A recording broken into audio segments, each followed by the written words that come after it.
Hello, my name is Katarzyna Dolatowska. I will present a short presentation regarding social mobility and the accounting industry. What is social mobility? Social mobility refers to the change in wealth and social status. Therefore, every person should have the chance to achieve their potential, regardless of the background from which they come. What are the barriers to get into the accounting profession? The most common is that employers focusing on the graduates with the best results and from leading universities, limited access to education, parents' position, their income and the geographical place of life, low public awareness of how to get into the profession. Then, how to break the barriers?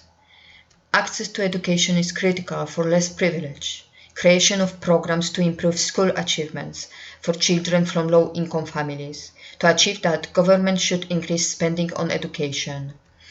Employers must open to diversity by changing recruitment procedures, disallow unpaid internships, and making talented youngsters from disadvantaged backgrounds feel welcome. Choice of a different path to get into the profession. Apprenticeships are one of the most effective ways of stimulate social mobility, but it must increase awareness of those possibilities. Social mobility improves if all have equal opportunities regarding education, recruitment, gender and disability, and the most important, that the accounting profession opens to diversity. Thank you. This is a short presentation on football finances. So, how do clubs generate revenue? Traditionally, there are three main sources of income. These are sponsorships, televised media events, and match day income. Obviously, with COVID-19, a lot of these have been limited and football clubs had to adapt. So, how did the clubs react? The first port of call was player wage reductions. Most notably, Birmingham FC requested the players to take a 50% wage reduction, which would be paid back to the player once the football season returned. The issue they had is wage reductions can't be forced due to contractual obligations, so the player would have to agree to it to help the club out. The clubs were able to take advantage of the 80% furlough scheme that was available to the public. This allowed businesses to claim up to £2,500 per employee for the wages per month. Now, the issue you have with that is only benefited lower league clubs, obviously higher end elite tier clubs.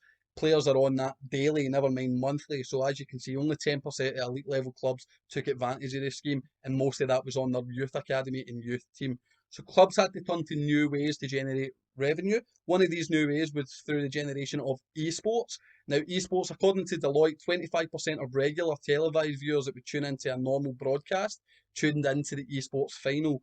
This final between Trent Alexander-Arnold and Diogo Jota generated over 3 million viewers, which was a 275% increase in viewership from the opening day. There were other methods suggested that may be the future of football, drive-in movie theatre style broadcasts and the monetisation of fan zones. Hi, so this is a brief presentation on cosmopolitanism and accounting. So, what is cosmopolitanism? It's the idea that a human being should, regardless of their ethnic, cultural, or religious backgrounds, be citizens within a single community. For example, Dubai is the most cosmopolitan city in the world with a foreign population of 83%, speaking 140 languages originating from 200 different countries. In contrast to that, Japan has a foreign population of only 2.3%, making it one of the least cosmopolitan countries in the world. Does cosmopolitanism translate professionally? Not really. Less than 1% of US businesses have overseas operation. What that means is most US businesses, actually 99% of businesses, are in the US and US alone.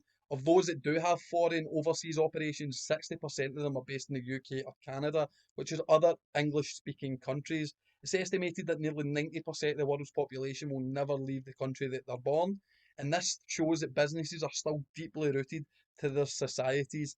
So why is this the case? There's a few reasons for it, but media perception contributes to anti-cosmopolitanism massively, with reports showing that only 21% of US news coverage is international, and most of it being foreign relations with the US. This translates in Europe as well, with only 38% of news coverage being international. If the majority of the media consumed is domestic, this creates an agenda which will further influence the opinions of the people, creating a barrier and a divide which makes cosmopolitanism impossible. Another topic that we would like to discuss is corporate social responsibility. Many researchers focused on the influence of CSR on financial performance and credibility and quality of CSR reporting. There were determined the key factors of influence on financial performance, which are company reputation, CEO characteristics, and if the CSR is strategic tool or not, and focusing on the environmental, social, and governance dimensions. Hence, the company can position itself as socially and environmentally responsible, but it could be just a strategy to build this image. And this is a question about the credibility and quality of CSR reporting. Analyzing the literature, I resumed some aspects that can improve the situation. First, following the values is the best option to show stakeholders your responsibility. Moreover, standards can't improve quality but can bring comparability and precision into CSR reporting. The other factor is external assurance. It could be done by accountants, which can avoid future inaccuracies. Hence, the communication with the stakeholders could be researched further to improve CSR reporting. Disability, gender and employment. What is a disability? Everyone will be temporarily or permanently impaired at some point in life, and those who survive to old age will experience increasing difficulties in functioning. Impairment relates to the way that people function in their environment and society. There are different models to describe disability. We have the charity model, the medical model, the social model, the ICF model, and the cultural model. Disability employment. Accounting firms' attitude toward disabled people hasn't changed much, which is surprising given the passing of disability legislation in the UK since 1944, and taking into account the changes in public knowledge of such subjects. Some argue how effective new legislation helps with protecting disabled people. Leonard Cheshire's research shows that disabled people are often in a precarious position when in employment. 73% of disabled adults in the UK said they have stopped working due to their health condition or disability. Gender employment. The gender pay gap among full-time employees stands at 8.9%. Little has changed from 2018. There has been a decline of 0.6 since 2012.